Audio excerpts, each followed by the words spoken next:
Sonic Frontiers is Sonic's latest adventure that's been released for all to play. With this being an open world game, a few other new things have been brought to the forefront. This includes new ways to play levels, different routes to explore environments, and, of course, new characters. These new additions to the cast made us wonder how they stack up in power to the returning faces in the franchise. We're going to find that out here today. I'm Keefe Nossi with 1UP Binge, and this is Sonic Frontier characters, weak to powerful.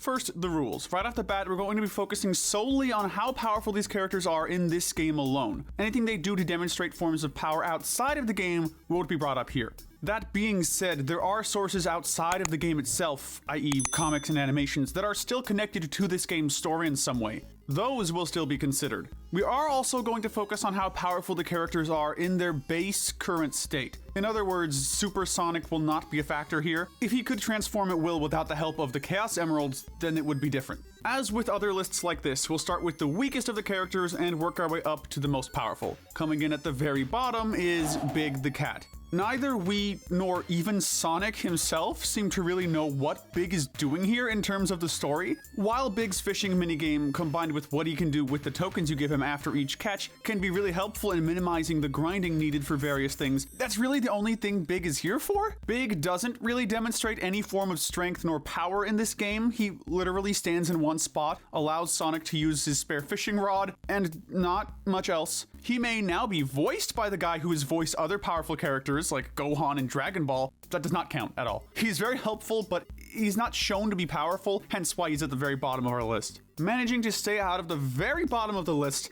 is Baldy McNosehair himself, Dr. Eggman. If this were a list covering how powerful a character's mind was, Eggman would be right near the top. However, since that isn't what we're doing, Eggman remains here. In terms of frontiers, Eggman doesn't demonstrate much that exemplifies raw power. He can usually be seen either in front of a computer or in his Eggmobile trying to figure out how to get out of cyberspace. He's even created a new character, who we will talk about later, with the specific task of protecting him. Eggman does at least show that he can be more aggressive than Big ever really has been, which gives Eggman a leg up on him, as much as that isn't really an accomplishment. The prologue comic tied into the game's story where Eggman was featured doesn't really add much in terms of demonstrating power, but it still shows Eggman contributing even more to the story than Big has, which again isn't saying much. But either way, within the context of this game, Eggman will be placed above Big. Really, unless some unknown DLC comes out that can help boost Big up in his power-based feats, he will stay at the very bottom under Eggman forever. Anyway, moving up a little further on the list, Amy is the next one up. This is where we start to get characters actually showing some notable forms of power. If we looked at the game itself,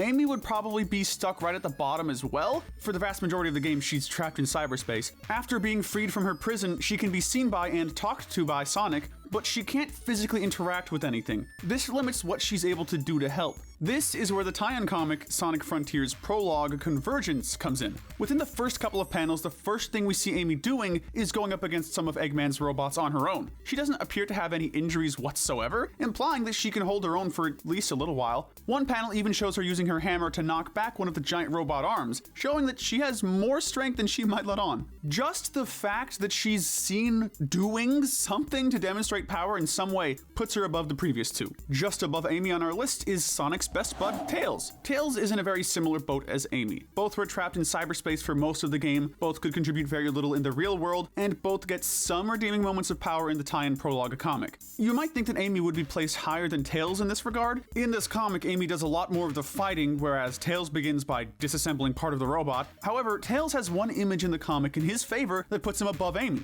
As they're attacking the giant robot's legs, Amy uses her hammer to dent one of them, while Tails uses his Tails to slice a leg in half. Amy uses her hammer for most of her striking power, whereas Tails apparently doesn't need a weapon to pull off even more insane feats. It's for this one moment that we feel comfortable with placing Tails just above Amy for this particular list. Tails isn't the last of Sonic's allies to wind up on the list, as Knuckles appears on the next step up. Knuckles is already well known to be the muscle of the group, and he certainly has his chance to show that off a little bit here. Unfortunately, he does not get as much of a chance as he would have liked, as he ends up enduring a similar fate to that of Tails and Amy. It also doesn't help that Knuckles was not featured in the prologue comic that we've been talking about. However, there was actually a full-on animated short called Sonic Frontiers Prologue Divergence that stars the Red Echidna. In that animation, Knuckles is exploring more of Angel Island when he comes across one of those mysterious portals that can be found on Starfall Islands. Upon inspecting it, as well as being brought through the portal, Knuckles gets ambushed by a group of soldier robots. He actually fights a bunch of them off, one after another, and as for the rest, he punches the ground and a huge chunk of the cliff collapses under the soldiers. Knuckles takes care of the last one that tries to survive, and the battle ends. Knuckles then gets attacked by Sage and one of the Asuda Guardians, and then he quickly gets imprisoned. All of the feats he pulls off in this video greatly demonstrate some of the raw power he possesses, easily putting him above everybody we've seen so far. What's a Sonic Frontiers list, or rather any Sonic list, without the main hedgehog himself, Sonic? Being the main protagonist, you would probably think Sonic has noteworthy moments of power, and you'd be right. Sonic is able to use his incredible speed to not only traverse the islands in relatively short amounts of time, but for his incredible new combat skills. Sonic has a skill tree in this game that gives him an increasingly wide variety of moves. Combining these together, he's able to take down most general enemies relatively quickly. He also gets some points for his ability to resist the cyber energy for as long as he does. While his body does eventually cave into it, he still resists its effects for a long time. Such examples of this can be found when he's disabling the giant towers on Rhea Island. Each time he shuts one down, the cyber energy is affecting him more and more. Even though he's going through visible pain, he presses on until his body finally gives out. Sonic is also able to take out any of the Guardians in a short amount of time, especially as he levels up. This is why we put him above Knuckles. Knuckles is attacked by an Asuda Guardian, and it cuts to him having been captured soon after. While we don't know for sure if this means that he lost to the Guardian, or if Sage captures him before an actual fight begins, one thing is for sure,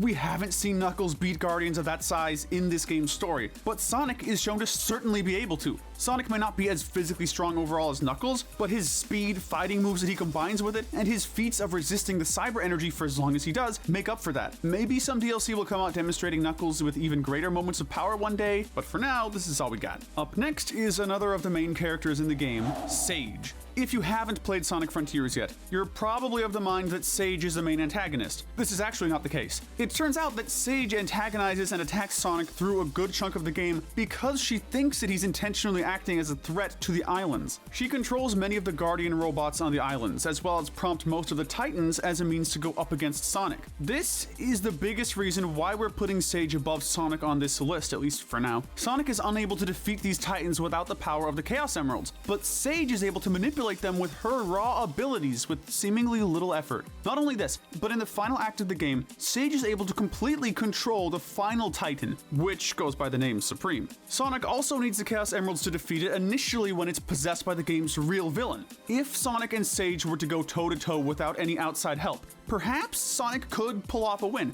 That being said, we could easily still see their initial battle being a lot like Sonic's first encounter with Shadow in Sonic X, where Shadow's constantly teleporting, which Sage can also do, and keeps catching Sonic off guard with surprise attacks, taunting him as he goes. We could still see and understand some arguments being made to say that Sonic is stronger, but for now, until we see more of Sage in the future, which does seem like a very distinct possibility with this game's final cutscene, we're going to put her higher than Sonic. We've now reached the character that we believe is the most powerful in the game, and they are simply referred to as, coincidentally for this spot, the End. While we aren't entirely certain at this point who, or even what the End actually is, we can say for certain that this character is an incredibly powerful one, whose goal seems to be simply to destroy everyone and everything. This character has gone on record, within this game, to have previously destroyed entire races of creatures, planets, and even stars. Think of the End, especially when it takes on its moon form, as being like the Death Star from Star Wars, if it were sentient.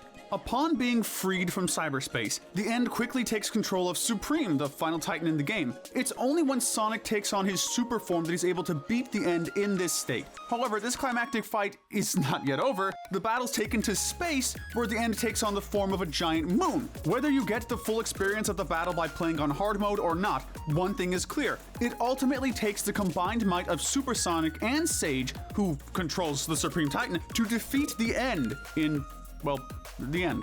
if Sonic and Sage tried to fight this character without Chaos Emeralds nor Titans, we don't think they would last very long. It's with this, along with how this being is able to destroy many planets, that we believe the End is easily the most powerful character in Sonic Frontiers. Saying that, this goes for not only this game, but quite possibly the whole Sonic franchise. Anyway, tell us what you think of our ranking, and if you need a one-up, make sure to hit that notification bell and binge our other Sonic videos.